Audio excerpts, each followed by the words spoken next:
All right. Nigeria's ding-dong fight with armed bandits continues with widespread consequences on helpless citizens. The police public relations officer in Kebbi State, Nafiu Abubakar, has confirmed the death of 13 civilians, 1 police officer and 2 soldiers after bandits from Zamfara State invaded Dankade village on Friday. Meanwhile, gunmen dressed in army uniform have abducted 7 persons in Ishara, Ogun State axis of the Lagos-Ibadan Expressway. They were returning to Lagos from a wedding ceremony in Ibadan when they were kidnapped and 60 million naira ransom placed on them. Out of the 7 abducted victims, 3 have been released. This is okay. Let's start from the one in Kebbi State. Yes, the death of 13 civilians and 2 soldiers. 2 soldiers and the police officer. Yes, the person that I spoke with said even some of the security men were slaughtered, actually killed with knives. So I'm wondering how could have happened. Maybe they surrounded them, overpowered them, and then decided to decapitate them. It's terrible, the form of terror that bandits are inflicting on our people. And let's not deceive ourselves. There is no sign that this thing is abating. Anyone who says, oh, banditry in the Northwest is abating is an extremely dishonest person who does not have the fear of God. It's not abating. We are seeing signs that they are even moving to some areas where they were not active previously. And so that's why there is a need for a strategy that works. They're breaking new grounds. Yeah, the strategy that works. In Kaduna, some parts of Kaduna, people have even resigned to faith. Look at the level of carnage in southern Kaduna and other places. There are still many people in the hands of these guys because government has said, no, we will not negotiate, we won't have anything to do. So bandits will now, they are ready to keep you for 1 whole year until your people have sold their houses, sold their cars, sold their belongings, and are able to meet the demands of these guys.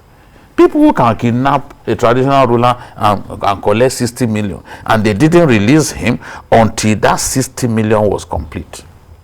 They were offered 40 million. They said, no, this is not our money until it's complete. So it calls for serious concern. I look at the Southwest, the safest geopolitical zone in our country. Every time, and this is verifiable, every time the Americans issue travel advisory, it is only the Southwest that they leave out. They always tell their people, don't go to the South. A lot of kidnapping and all kinds of crimes. They don't talk about the Southwest because the Southwest had always been the safest part of our country. Now, the president has almost completed the Lagos-Ibadan Expressway. We are jubilating. We are publishing the pictures. And these guys are now operating on that same road. Roads that are fixed are supposed to encourage a lot of us to be able to ride on those roads and feel the fauna, feel the environment. On both sides, the greenery, you feel it. That's the joy of traveling. But if bandits will now go and be kidnapping people just to go to Ibadan, from here to Ibadan, on that good road now, if you don't face that congestion around the punch, if you don't face that congestion, naturally 1 hour 10 minutes you should be in Ibadan. You don't need to enter the train. By road you get there early. What if bandits now make that road too dangerous to apply? So what do we now do? So you mean now that for us to go to Ibadan, you go and enter the airplane again? Because that's what is happening everywhere now, especially in northern Nigeria. Places that I never thought that, okay, people will be flying to. Well, now everyone is now entering aircraft. Airlines are increasing their routes to accommodate places where people were not flying to in the past.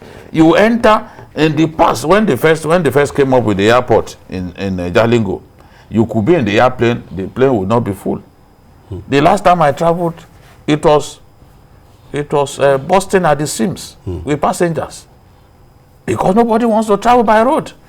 Don't even try it in some places, except if your life is of no value to you. This is what we are facing. You can't be killing our people, killing our security people.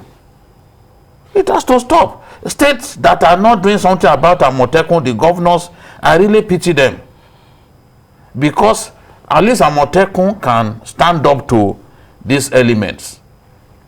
So what will happen in your state where you don't think Amotekun is necessary? How do you stop this? It's GKB. It's alarming when you hear Lagos Ibadan Expressway, Ishara access that Onigari. And that we have kidnappers now on that road asking for ransom. I've been trying to wrap my head around the information I got, because if you know Onigari very well, it is almost urban. The level of forestry has gone down. It's more like a savanna on both sides of the road. Because of course you know that Ogre is on this side and Onigari is on the right. That's why the thing is baffling. But having said that, I think this is a wake-up call to those governors who assume they can play politics with our security. Because the difference between the Southwest and other zones is this. The Nigerian media is here. That means things that will happen in the north or the east that will be lost in transit will be amplified there. That means only one kidnapping in the Southwest, as far as media coverage is concerned, is equivalent to 30 in some parts of Nigeria.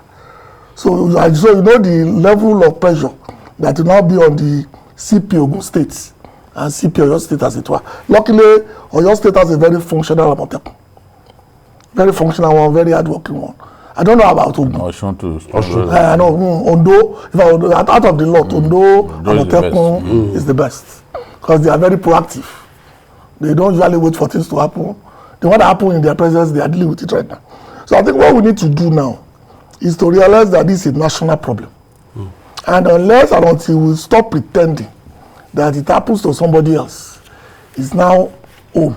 It's coming down. We know this will happen. If you remember this program, we told them, you cannot chase people out and not cover their retreats. You are looking for trouble because they will abandon somewhere else. And we do know, about 3-4 weeks ago, that even the most dangerous bandit that they know is said to be somewhere in the Kwara Osun forest. That means that anybody with a data of common sense knows that the next step is an invasion of the Southwest. It's not rocket science. When you chase people away, cut off their retreats. Because what do they simply clear a particular area and allow them to hibernate on other areas? We need to do something about it quickly before it becomes a national emergency. Just for the Southwest, I don't think the vast landmass that they enjoy in the north, we don't have, and I don't know how they'll be able to operate freely. They still have forest, extensive forest in Osun State, parts of another Oyo too, where we have the games reserve, the whole national park, and then Ondo State. When you are approaching Owo, all of those areas. So those places are Ondo North is notorious for kidnapping, because they also have extensive forest and all that. The danger for us in the Southwest, especially in those places I've talked about, is those forests link one another. So somebody could be kidnapped here, and the person, it will end up in Edo State because they kidnapped someone in a village close to my village, Ifejumu. And they ended up in Akoko Edo, and they trekked. It's not as if they got them a chopper or anything. They trekked. They made them trek for 9 days in the forest. 9 days. They will put you through all kinds of pains that sometimes, if your body cannot take it anymore, the person dies. A friend of mine was telling me that when they kidnapped one of his friends, that friend of his had always been diabetic. And they People that said, are on constant drug. if this guy does not have access to his drug for 2 days, anything can happen. He said on the 3rd day, they saw his body by the roadside. He had died, and they just put him there so that his people can take him. So that's, and they are not human beings. When you when people negotiate even with them, you see the kind of comments that they make. Yeah. If you understand now, sir, I will give you one video where they were negotiating, and they told the guy to go and bring 100 million. At a point, he got very angry. He said, you are very stupid. Where do you expect me to get 100 million? He said, go and kill him. Do what you like with him. That banker, do what you like with him. The man had been frustrated. He had sold his things. He had raised some money. And then the guy said, no, you've forgotten. It was 100 million that I said you should bring. It was like, is this one crazy? Why will I get 100 million? Our people are going through a lot, especially in northern Nigeria. And it is the responsibility of government to put an end to this nonsense. It has to stop. This is the worst problem that we are facing as a country. Other challenges, the government has found a way to at least weather the storm. You know, we see progress in various areas, but we cannot talk about progress when we are talking about banditry. No, we can't. I said we are deceiving ourselves. They are on rampage. They even went where the leprosarium to show you how demented they are. Where they keep people who have leprosy. They went there to block people. So what's going on? Always high on cheap hospitals, drugs. They target hospitals. They just want to pick people from hospitals. Doctors now doing ward rounds. They must be accompanied by AK-47 or AK-49 wielding policemen to do ward round. What are they turning our country to? I mean, these guys, they just need to be wasted. It should be a national priority. It should be a national priority. Everyone is tired. Look at the Mieti Alamanda who was speaking. He said, we are going back. They don't have the resources by way of ammunition to face these guys. But they would rather die than allow them to take over their land. He said, we are going back there to meet them. They've killed 40 vigilantes. But he said, no, we are still going back to meet 40. Them. Because to get to a point, they'll just say enough is enough. Push to the wall. And this is what is going to happen. Because like I said earlier, things can disappear in the northwest or in the northeast. Or you are talking about the home of Nigerian media.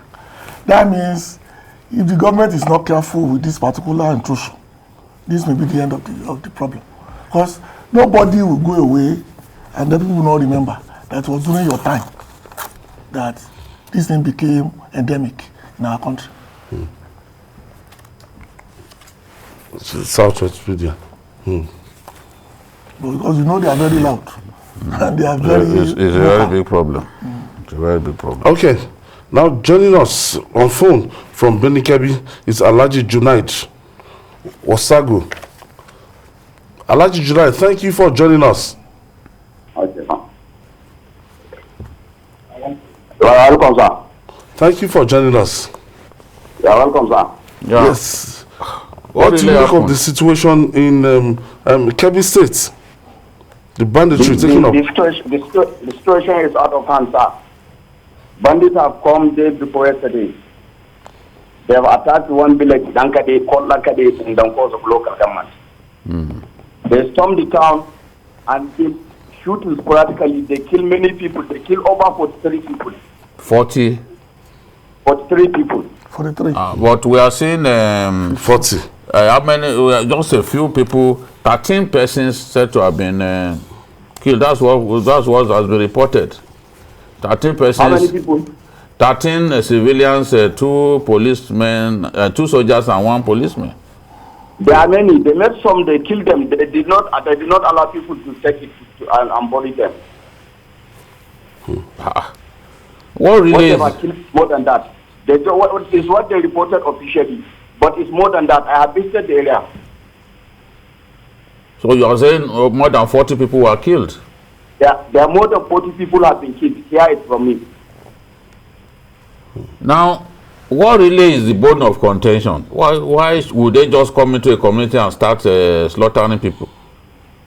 No, they come to carry some cows and go away with them. Oh. And they used to kidnap people there and collect money and collect ransom.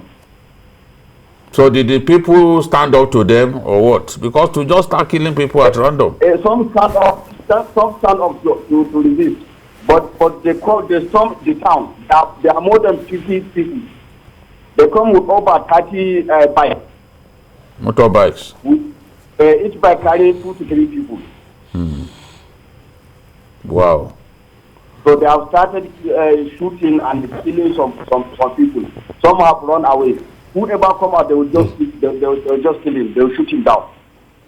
So that's what is happening there. And all the areas bandits have been attacking them on daily basis. What is happening in the Kosovo is beyond, is out of hand.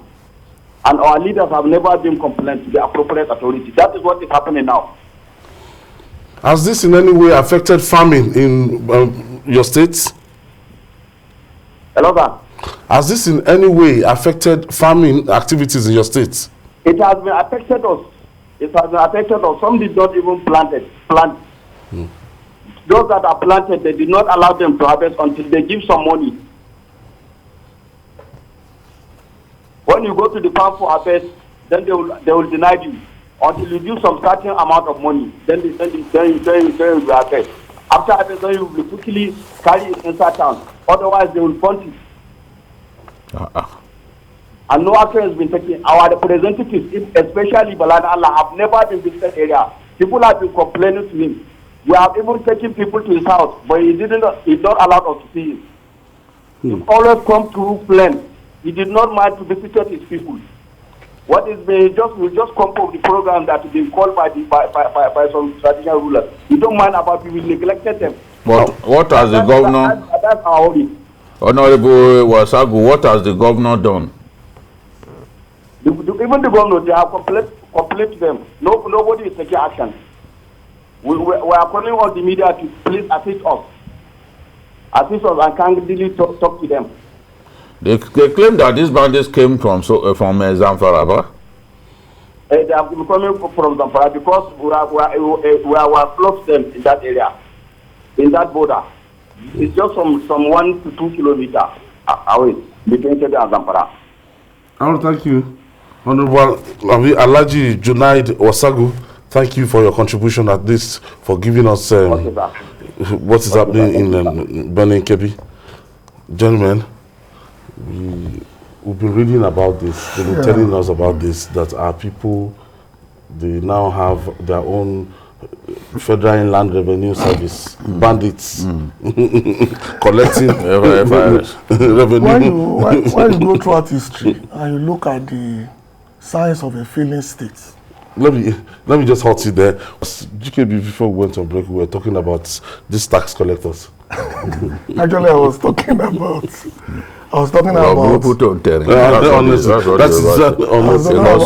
People are actually going through a lot. Seriously, I was trying to lay the foundation for the discussion about the signs of a failing state.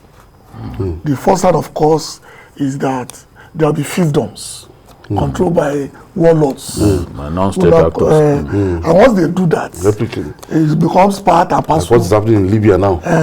So what we are going through, if you are not careful, is that because of political concentration or other factors, things that we ought to have caught in the bud 10-15 years ago has now become normal in certain parts of the country. People living there are now telling us in black and white that they would rather go to Niger and get protection than rely on Nigerian army. They are now telling us they are willing to pay these guys to go to farm than to call the Nigerian army.